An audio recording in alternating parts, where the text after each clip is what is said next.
Kemudian Yahya semakin dewasa dan ilmunya makin bertambah, serta kasih sayangnya pun makin meningkat, baik kepada kedua orang tuanya maupun kepada binatang.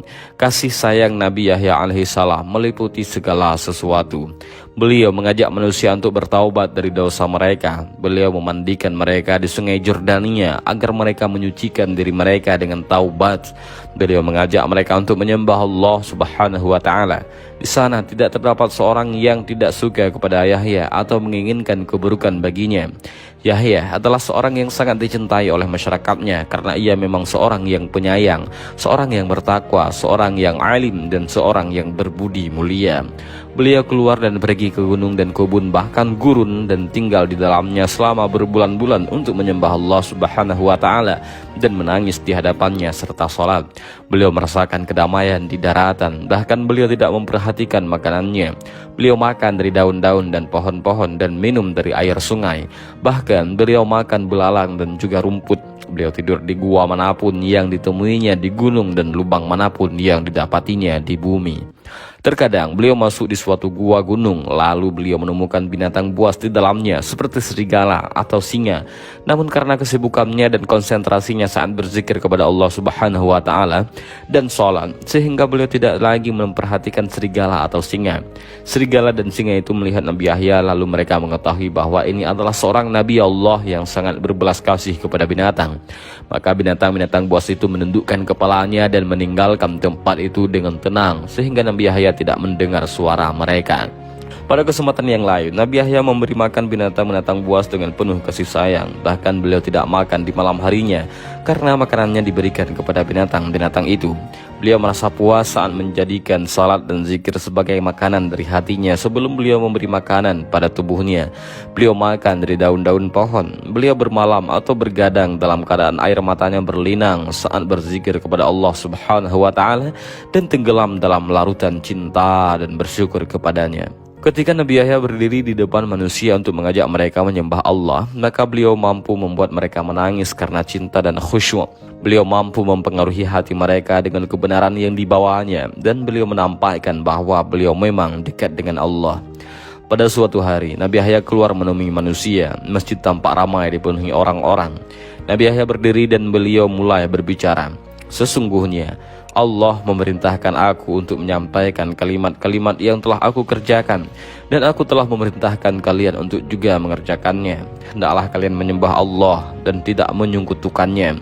Barang siapa yang menyekutukan Allah dan menyembah selainnya, maka ia seperti seorang budak yang dibeli oleh majikannya, lalu ia bekerja dan memberikan tangannya dan memberikan tenaganya kepada tuan selain tuannya. Siapakah di antara kalian yang ingin memiliki budak seperti itu? Dan aku memerintahkan kalian untuk melaksanakan sholat. Sesungguhnya Allah melihat hamba-hambanya saat ia sholat.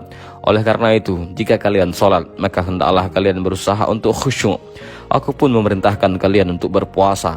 Maka ia seperti seorang laki-laki yang mempunyai bingkisan dari misik yang baunya harum. Setiap lelaki ini berjalan, maka akan terpencarlah bau harum misik darinya.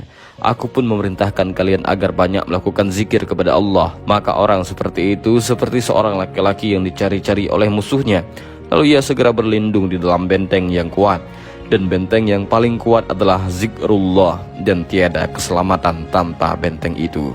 Nabi Yahya alaihissalam mengakhiri nasihatnya, lalu ia turun dari mimbar dan kembali ke gurun. Di gurun itu hanya terdapat pasir yang berterbangan dan tiada suara lain selain suara angin dan napas pohon serta suara kaki-kaki binatang buas dan gerakan batu-batu gunung. Di sanalah Yahya berdiri di tengah-tengah kesunyian ini. Beliau melaksanakan sholat dan menangis. Kemudian terjadilah pergulatan hebat antara Nabi Yahya dan pemerintah yang berkuasa. Salah seorang penguasa di zaman itu adalah seorang yang zalim dan sempit akalnya. Kerusakan tersebar di istananya. Ia mendengar berita tentang Yahya. Ia heran karena banyaknya manusia yang memberikan penghargaan dan penghormatan yang luar biasa kepada Yahya, sedangkan ia sebagai seorang raja tidak mendapatkan penghormatan yang sedemikian besar. Raja tersebut ingin memperkosa istri saudaranya, di mana ia mempunyai anak perempuan yang memiliki kecantikan yang terkenal. Dalam cerita disebutkan bahwa anak perempuan itu mampu melakukan tarian yang mengagumkan sambil memakai 7 helai baju. Setiap ia menari, maka terlepaslah setiap baju yang dipakainya, dan pada tarian yang terakhir ia tampak dalam keadaan telanjang.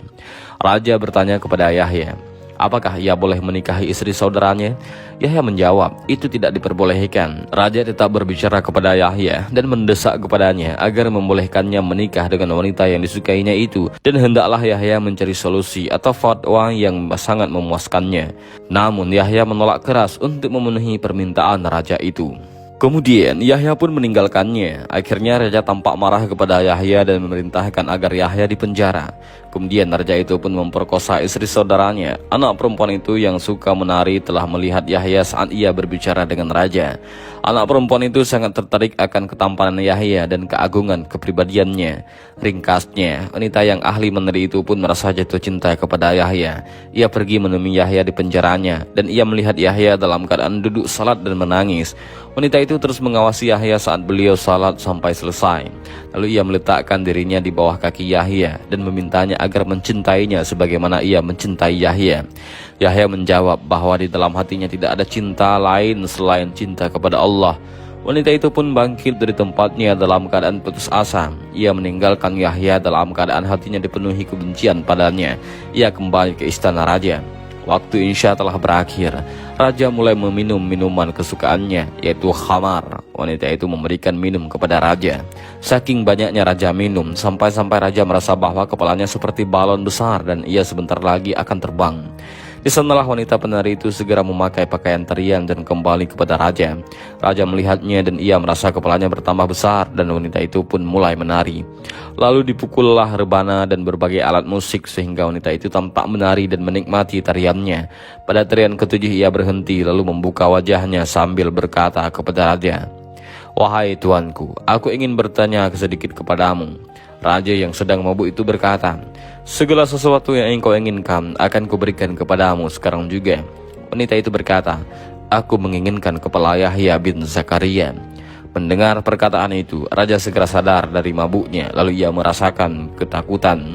Ia berkata kepadanya, "Mintalah kepadaku yang lain saja." Wanita itu berkata, "Aku menginginkan darah Yahya bin Zakaria." Wanita ini adalah simbol keburukan. Raja berkata sambil minum minuman keras yang keempat kalinya setelah 40 kali, "Bunuhlah Yahya." Akhirnya, pemimpin pasukan raja mengeluarkan perintah kepada anak buahnya untuk menghabisi Yahya. Kemudian Yahya menemui ajalnya secara tragis dan meneguk madu syahadahnya. Dan inilah sedikit kisah tentang Nabi Yahya alaihissalam.